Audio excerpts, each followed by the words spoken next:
This morning, the United States Senate getting ready to take up a more than $850 billion package centered on defense. It's called the National Defense Authorization Act. It includes a big-time pay raise, 14.5% for junior service members, 4.5% for everyone else. Joining me this morning to talk about that and other things in D.C. is House District 23 Representative Tony Gonzales. Nice to see you again, sir. Good morning, Andrew. So let's start about this pay raise. The House Armed Services Committee says that 14.5% comes out to between $3,000 and $6,000. That's a lot of money.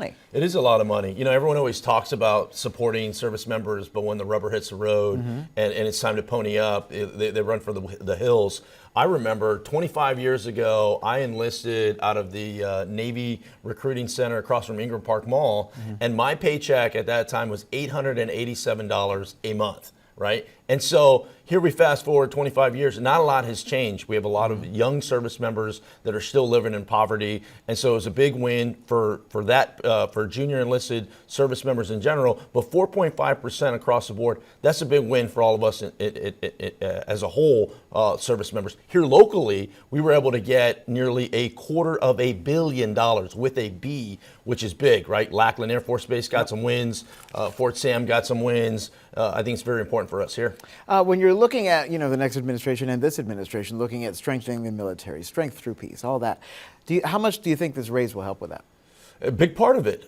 You have to invest in your people. It cannot always just be bombs and BBs. It has to be your people. And that in people, it's not just the compensation, it's also housing. I used some of my community projects to put $60 million for new facilities at Lackland Air Force Base, new dining facilities, new barracks. METC, Fort Sam Houston. We always hear about the mold issue. I can't tell you how many stories there's been about that's been shut down. Well, in this bill, we were able to get over $70 million for new barracks there. We also got some housing at Fort Sam Houston, $24 million housing. And then regionally, Laughlin Air Force Base, not too far from here, in Del Rio, every U.S. Air Force pilot gets trained out of Laughlin Air Force Base. We got $56 million for the new T-7 program. So all that, if there is ever another round of BRAC, San Antonio and South Texas, we're going to be ready. A lot of money for sure. So 200 Republicans voted for it, 81 Democrats. This is going to get over to the Senate, of course.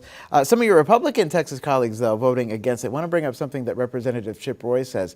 I want to get your reaction. About his no vote, he says, quote, the final NDAA failed to eliminate DEI positions such as Chief Diversity Officer, did not end Pentagon-funded sex change surgeries for service members. There is more work to be done. So the DEI thing, the transgender issues, those are partisan issues.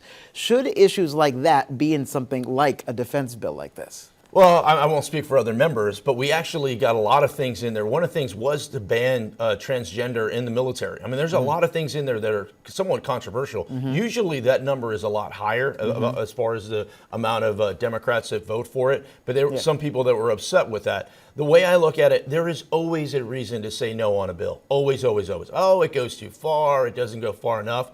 But service members, junior enlisted service members, we haven't gotten a pay raise like that ever, right? So once again, when the rubber hits the road, we got to deliver for our service members. We can't just talk about it. We can't just take selfies with people in uniform. Like, give them the tools that they need so their families don't have to be on food stamps. Like, it's that simple. And then also here locally, the housing. I mean, just make sure that they have the child development centers. We're actually, with this bill, we're going to build some new schools, some new DOD related schools. All that's very important stuff.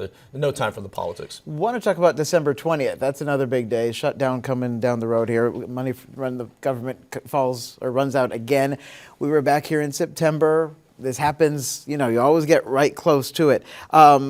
Kicking the can down to next week. Now, it appears Congress is on track to do it. But why do you think this happens? Why do you always get so close to that deadline? And then just to extend it a couple more months. Yeah, it's pretty simple. I mean, politicians are as lazy as can be. It's one of the most frustrating things for me in Congress. I went from being in the military where you showed up 15 minutes early to everything to where you're lucky if members of Congress show up at all, right? That's one. The other one is it's easy to just wait till tomorrow, like punt. They always push it off to something else. I hate CRs. Continuing resolutions are losers. I mean, I want to, you get in a room, it's never perfect, right? There's always a reason to whine and complain about it, but you do the best job you possibly can, and you got to make sure that we get the funding we need. We also got to hold things accountable. Like, you got to be able to pull back. Going back to NDAA, we were able to save $31 billion by doing away with some duplicative programs. Same thing's going to happen with this continuing resolution. Another big part of it too, this is a big one here locally for farmers. It's going to be a 1-year extension for the Farm Bill. I wish it'd be a 5-year. I wish we'd get the Farm Bill done,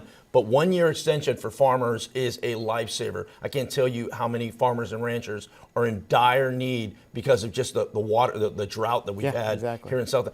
What I mentioned that there are a lot of serious topics going on, so we'll pass that CR next week. So that was my next question. You say you don't like CRs. Is that more important than keeping the government open? Just pass it and figure it out later? I have consistently voted against CRs probably like 5-6 times because I just go lock us in a room and don't let us out until you see white smoke, right? Yeah. Showing my Catholic ties there, and just go, let's just solve it.